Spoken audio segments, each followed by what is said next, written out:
Hi, I'm JJ Valaya. Welcome to my world. Now, this is a loaded question, and most people have various definitions of this. But I've always maintained that for me personally, luxury is being able to do exactly what I wanted to do all my life. And I think you can't have a better situation than that. So pretty much, in simpler word, it implies that if I've spent my entire lifetime till now working exactly on what I love working on, and therefore not realizing that I'm working at all, enjoying every single moment to it, I mean, that is to me a sheer luxury. I think one can't be generic about this definition because a lot of people have different parameters to define luxury. A lot of people obviously connect them to material things, so therefore that fabulous house, those great cars, a lot of wealth, fantastic travel, all connotes tangible luxury. But I think COVID, the pandemic, has sort of realigned at least some thought processes. So a lot of people are now realizing that luxury is being able to spend time with your loved ones, being able to live in a home which is beautiful, savor it, which nobody did because everybody was really had a home to sleep in, but otherwise they were out all the time. And suddenly you're now stuck at home and you're sort of enjoying it more. It also means establishing a close circle of friends and cherishing them more. So I think a lot of things have changed, but on the other end, the spirit of celebration has become even more buoyant than ever. So everybody now, realizing how fragile life is, wants to celebrate even more. So luxury can be plugged in anywhere, whether it's your close circle or the spirit to celebrate or to achieve tangible goals. Therefore, it's not a generic definition. But yes, I would say in my definition that if somebody can actually achieve a beautiful balance between a spiritual existence and a material existence, and both are essential, then they've truly kind of reached the right levels of luxury. Well, it's my heart and soul and everything that I can think of. It feeds me, which is very important.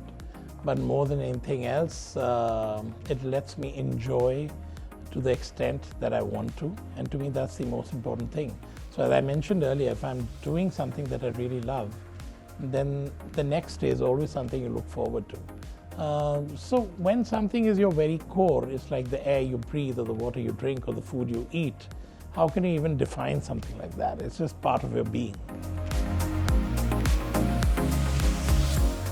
I'm not much of a collector, but men anyway are kind of restricted when it comes to sartorial choices. So you have, of course, great clothes, and now the new trend is, of course, great shoes, and sneakers are suddenly becoming big. But the gentleman, that sort of dress code, men used to enjoy collecting cufflinks and pocket squares and watches and socks. These are the kind of shoes, more focused on accessories. So personally, I've always sort of had a penchant for cufflinks because I think they add that little, that little sort of edge to your otherwise classic dressing. The favorite ones actually I'm wearing. I wear my heart on my sleeve, literally. So these are my favorites, also gifted by someone special. I think that also adds a lot because there's a sentiment behind what you receive, and that always is very fulfilling. But otherwise also I avidly collect sort of cufflinks. I've got a few here just to kind of share with you.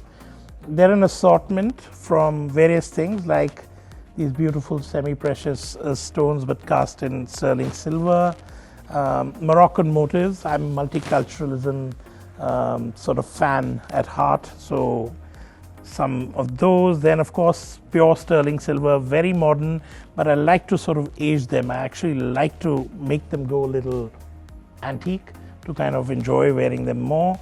Turtles, this is my new sort of favorite because we're actually working on introducing the tortoise as sort of the official animal of the brand as well. So this is my latest gift, much cherished.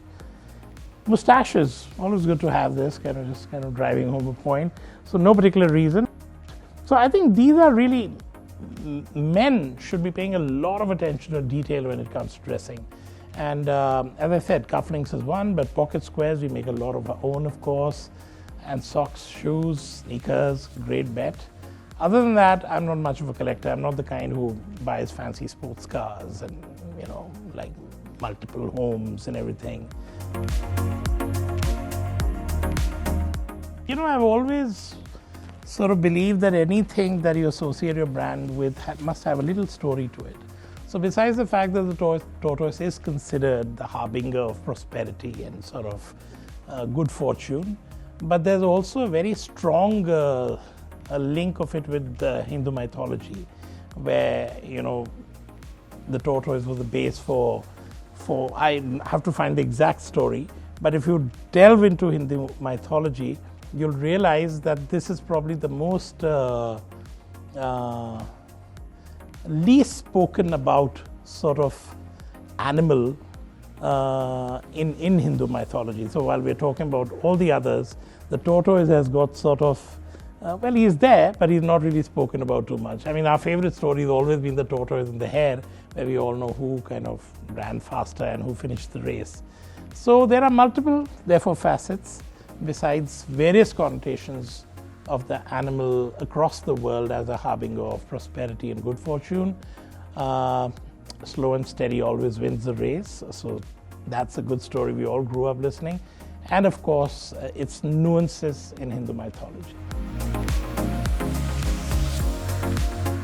Well, I'm discovering them. So I was talking to my brother the other day. I said I'm going to work on two looks, which is the day look and the evening look. And the evening look is predictable, and I'm in it at the moment. So that goes, and for that, just go with fine handmade shoes and beautiful hand-wound watches, lovely cufflinks and pocket squares. But for daytime, the whole sort of story of jeans and sneakers with still my kurta shirts. I don't wear shirts otherwise. And sort of maybe even embracing tech for watches and all, and not going the predictable route. So, you've only got those many hours in a day, and we must try and sort of experiment with as much as we can without, of course, getting too carried away, which also happens with some people. It doesn't work, but you do it. But so, yeah. Well, actually, I just returned yesterday from a sourcing trip from overseas. So it's something I do all the time, and travel is, it's the first chapter of every book I write in terms of every collection I do. For example, the current collection it's called Alma, which is based on Spanish influences. But I mean, I can't imagine my life without the concept of travel. In fact, we launched our Bridge to Luxury line called JJV, which is essentially based on occasion wear for travel. And it is inspired, or is a tribute to the land of my forefathers, which is Kapurthala, and most specifically by Maharaja Jagatjit Singh's travelogues. So it's just an extremely important part of my very being. So yeah, I'm sourcing all the time, and next month I'll be doing a little preview of a lot of things I've handpicked, curated, and I want to now show to the world that you can have them. I've picked them for you, and you can have them. So that's happening next month, letting you know about it actually. The thing about my home, my workplace, everywhere is that I hate anything which doesn't surprise and which doesn't tell a story.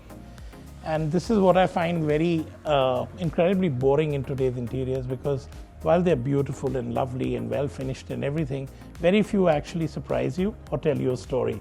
So normally when a home is done, you see people walking from one room to the other and knowing, yes, what to expect. Very beautiful, but the whole sort of palette continues. In my case, I like to surprise. I want people to walk from one space to the other and not know what to expect. And if you want to do that, it means mixing the old with the new to create interesting stories.